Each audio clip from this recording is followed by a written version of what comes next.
최수정의 유럽 외교전. 독일 사회의 극우당 AfD가 울리는 경고음. 4월 10일 한국 총선이 끝났다. 그 결과는 국민들이 원하는 방향일 것이다. 국민들은 변화를 요구했다. 지금 총선 결과를 두고 다수가 원하는 것이 무엇인지를 외면하기는 쉽지 않을 것이다. 이렇게 한국의 민주주의는 작동하고 있다. 한편 선진적 민주주의 제도를 유지하고 있다는 독일에서는 지금 독특한 사건이 벌어지고 있다. 독일 연방 내무부에 소속된 국내 정보기관인 독일 헌법수호청이 독일 대한당 AfD를 우익 극단주의로 분류할 가능성이 높아지고 있다. 즉 독일 연방정부가 헌법상 보장된 민주주의라는 제도를 보호하기 위해 AfD를 극우당으로 분류해 이를 국민들에게 공표할 계획이다. 논의는 이미 결론에 도달한 상태로 1만 5천 쪽에 달하는 사례 분석을 통해 AfD가 국가의 민주주의를 위협하는 극우주의자들의 모임이라는 결론에 이른 것으로 보도됐다. 물론 많은 다른 일간지들도 독일 AfD에 대한 헌법수호청 결정을 비슷하게 예상하고 있다. AfD에 대해 공개적이고 범국가적 차원에서 부정적 기류가 형성되는 데는 지난 1월 10일 발표된 르포 기사 반독일 비밀계획이 결정적이었다. 이 기사에 의하면 2달 전인 2023년 11월 25일 토요일 오전 포츠담 근교 호텔에서 AfD 대표의 자문역, 전직 의사, 기업가, 변호사 2명의 기동민주당 회원까지 포함한 극우주의자들의 비밀 모임이 있었다. 이들의 주요 의제 중 하나는 이민자 추방을 위한 마스터 플랜이었는데 독일 시민권의 소지 여부와 관계없이 망명 신청자, 영주권 소지 외국인 등을 독일에서 추방해야 할 사람들로 분류했다는 내용이다. 이는 바로 독일인들의 기본법, 시민권과 평등의 원칙에 반하는 것이었다. 이들은 나아가 보다 강력한 법률 위반을 통해 독일에 동화되지 않고 독일어가 부족한 독일 국적 소지자들을 추방시켜야 한다는 견해를 서슴없이 주장했다. 이들에 대한 체포는 코렉티브라는 르포 기자들과 연구자들의 심층 추적을 통해 모든 사진 증거가 수집되었고 일부 참석자들의 진술을 통해 정보의 신빙성을 확인한 후 올해 초에 발표됐다. 그 후 각 지역에서 AfD에 대한 정치 참여를 제한해야 한다는 주장과 정치권의 집단적 AfD 거부 움직임이 거리 행진을 통해 펼쳐졌다. 울라프 숄츠 총리도 1월 24일 자이트지와의 인터뷰에서 AfD를 독일에 대한 위험으로 간주하며 현재의 신호등연합 정부의 AfD 비판을 지지한다는 입장을 밝힌 바 있다. 이렇게 보면 독일 전체가 AfD에 대해 매우 부정적인 입장인 것처럼 보인다. 그러나 AfD의 태동과 그 성장 과정을 살펴보면 과연 독일인들이 그렇게 싫어하는 정당인가에 의문이 생길 수 있다. AfD는 1993년 독일 내 유로화 도입 저항운동과 맞물려 독일 연방의 자치적 독자성을 부르짖는 독일 엘리트 계층의 목소리에서 시작한다. 결정적으로 2010년 3월 25일 당시 앙겔라 메르켈 총리가 유로존이기 해법으로 EU의 그리스 구제책에 동의하자 이에 대응하여 2013년 선거대안이 창립되었고 AfD로 공식화되었다. 초기 이들의 주장은 경제학자들을 중심으로 유로화로 인한 독일의 대외 경제 정책을 초당적으로 거부하자는 것이었다. 독일이 아닌 다른 나라의 경제를 지원하지 말고 전체 EU 경제 정책의 부담을 떠맡지 말라는 것이었다. 나 하나 살기도 힘든데 뭐하러 남의 나라를 지원하느라 국민의 세금을 축내려고 하느냐는 주장이었다. 2013년 4월 13일 AfD 베를린 창당대회에서 재정적으로 든든한 후원자들과 중소기업의 지원이 줄을 이었다는 점과 기존 보수당 및 자유시장 경제주의자들이 대거 참여했다는 점 등에서 볼 때 초기 성격은 부르주아 정당이었다는 점도 특이하다. 이들의 정치가 점점 진화하면서 대중들에게 흡수될 만한 가장 큰 테마는 우익 포퓰리즘과 반이민 정책의 요구였다. 초기에 경제적 독자성을 중시하던 온건파의 움직임이 쇠퇴하고 난민 홍수에 대한 국민들의 반감을 극대화하는 방향으로 진화하면서 AfD는 2015년 함부르크와 브레멘이회 진출을 시작으로 작센, 바르텐비텐부르크, 메클렌부르크 포메라니아, 베를린이회까지 성공적으로 진출을 이루어냈다.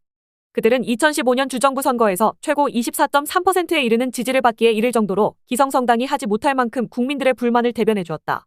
2024년 1월 30일자 로이터 통신에 의하면 르포 기사가 보도되고 이들에 대한 체포가 있은 후 AfD는 약간의 지지율 하락만 있었을 뿐 여전히 19%의 높은 지지율을 나타냈다. 이는 신호등연합 정부의 리더격인 사회민주당의 15% 지지율보다 훨씬 높은 것이다. 심지어 올해 4월 6일 RBB24에 따르면 AfD는 브란덴부르크에서 25%의 지지율로 사회민주당이나 기동민주당보다 높았다. 이런 분위기라면 올해 9월에 있을 브란덴부르크 주선거에서 AfD가 가장 높은 지지율을 받게 될 것이라는 전망도 나온다. 벌써부터 그들은 주정부를 구성하여 직접 정부 혁신에 돌입하겠다고 주장하고 있다. 물론 AfD가 단독 과반을 획득하지 않는 한 연합정부가 들어서야 하기 때문에 다른 정당이 보이콧할 경우 AfD의 주정부 장악은 쉽지 않을 수도 있다. 독일인들은 AfD의 정책 중 무엇을 거부하고 있을까? 가장 핵심은 반이민 정책이다.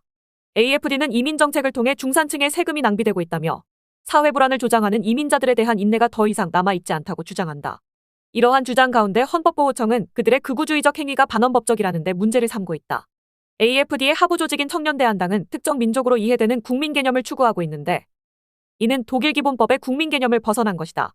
특정 인종과 민족의 소속을 개인의 실체적 가치와 결부시키는 사람들을 극우주의자들로 정의할 때 AfD가 벌이는 사회운동이 민족주의, 인종주의, 반유대주의 등 집단적 혐오를 부추기는 운동과 직결된다는 게 헌법보호청의 판단이다.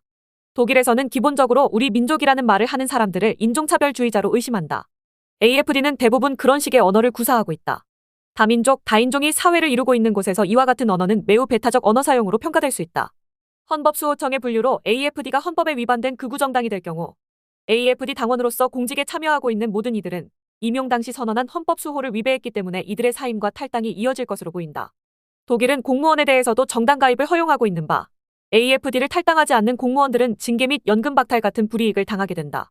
최근 불거진 또 다른 논란은 AFD와 러시아의 연관성이다. 이번 4월 독일과 체코 일간지 및 잡지들은 AFD 유럽선거 후보인 페트르 바이스트론이 칠러시아 네트워크로부터 2만 유로를 받았다는 주장과 함께 기소되었다는 소식을 전했다. 언론에 따르면 러시아가 통제하고 있는 네트워크들은 유럽 선거가 6월로 다가오자 칠러시아 성향 후보들의 당선을 돕기 위해 움직이고 있다는 것이다. 이 소식은 체코 정보국에 의해 감청됐는데 체코가 칠러시아 플랫폼으로 제재 대상에 올린 유럽의 소리 감시 자료 일부 내용인 것으로 알려진다. 당사자는 혐의를 부인하고 있으나 지금까지 AFD 정치인들이 했던 칠러시아적 행동들이 이미 널리 확인되고 있다. AFD 지도자인 티노 크루팔라는 러시아가 경제적으로 독일 중산층과 산업계를 도왔고 AFD의 기본 원칙은 독일 시민의 이익에 있다라고 독일 방송 ARD와의 인터뷰에서 밝힌 적이 있다. 이처럼 러시아 우크라이나 전쟁 이전에 독일 사회가 러시아에 대한 경계심이 느슨할 때 독일 내 러시아의 영향력 확대에 대해 무감각했던 것은 사실이다. 그러나 2022년 러시아의 우크라이나 공격 이후 독일의 외교정책과 EU의 대외정책은 러시아와 분명한 선을 긋고 있는데 노드스트롬 가스관의 재가동을 주장하는 AFD의 태도를 볼 때 분명 러시아 자금이 AFD 금고로 유입됐을 것이라는 의혹을 지울 수 없는 게 오늘날 독일의 현주소이다.